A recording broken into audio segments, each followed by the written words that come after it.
Kagame et le Rwanda, la vérité étouffée d'une prison à ciel ouvert au cœur des Grands Lacs.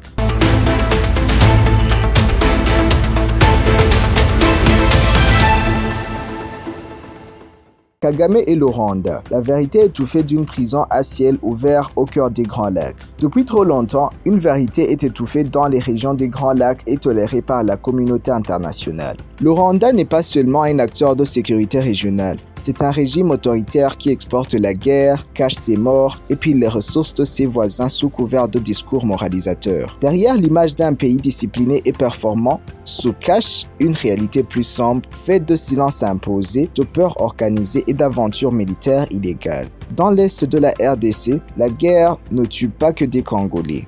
Elle tue aussi des Rwandais, des soldats envoyés au front, sans débat national, sans transparence, puis effacés du récit officiel. Les familles endeuillées sont sommées de se taire. Les funérailles se déroulent en catimini, les corps arrivent parfois mutilés, les visages dissimulés et l'État impose le secret comme condition du dédommagement. Ce n'est pas seulement une guerre extérieure, c'est une violence infligée à son propre peuple. Pendant des années, Kigali a nié toute présence militaire en RDC, traitant les rapports de l'ONU de mensonges politiques. Or, récemment, un tournant s'est produit.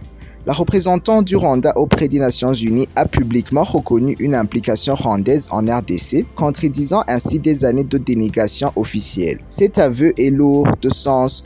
Il confirme ce que tout le monde savait déjà dans la région. Le Rwanda viole la souveraineté d'un État voisin en contradiction flagrante avec le droit international, la Charte des Nations Unies et les principes mêmes qu'il prétend défendre. Cette intervention n'a rien d'humanitaire.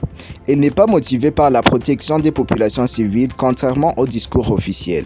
Ce qui aiguisille réellement les appétits de Kigali, ce sont les minerais critiques de l'est de la RDC. Coltan, or, étain, tungstène, ressources stratégiques indispensables aux industries mondiales. La guerre est devenue un outil économique, le chaos congolais est exploité comme une opportunité, les milices servent d'intermédiaires armés pendant que les filières d'exportation prospèrent. Mais l'agenda rwandais ne s'arrête pas à la RDC. Dans les cercles sécuritaires régionaux, une autre inquiétude grandit. Une intention à peine déguisée de peser sur l'équilibre politique au Burundi voisin. Le pouvoir burundais perçu comme hostile et incontrôlable par Kigali est vu comme un obstacle stratégique. La déstabilisation régionale n'est donc pas accidentelle, elle s'inscrit dans une vision de domination sécuritaire et politique à long terme. À l'intérieur du Rwanda, le tableau est tout aussi sombre. Le pays fonctionne comme une prison à ciel ouvert, les élections sont verrouillées, l'opposition neutralisée, la presse muselée, les lois mémorielles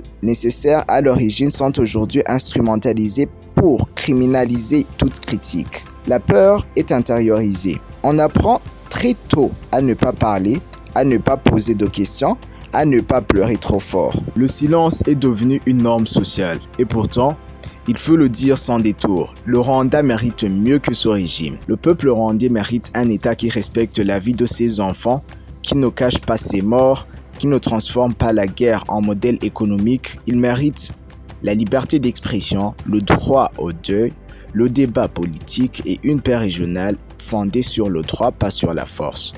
Confondre le Rwanda avec Paul Kagame est une erreur grave. Critiquer ce régime n'est pas attaquer le pays. C'est refuser qu'un peuple entier soit pris en otage par une élite sécuritaire. La vérité n'est plus seulement étouffée. Elle commence à fuiter malgré les efforts pour la contenir. Les morts, les témoignages, les aveux diplomatiques et les faits économiques finissent par parler. La question n'est plus de savoir si cette réalité existe, mais combien de temps encore le monde choisira de détourner le regard. C'était Eben Trésor.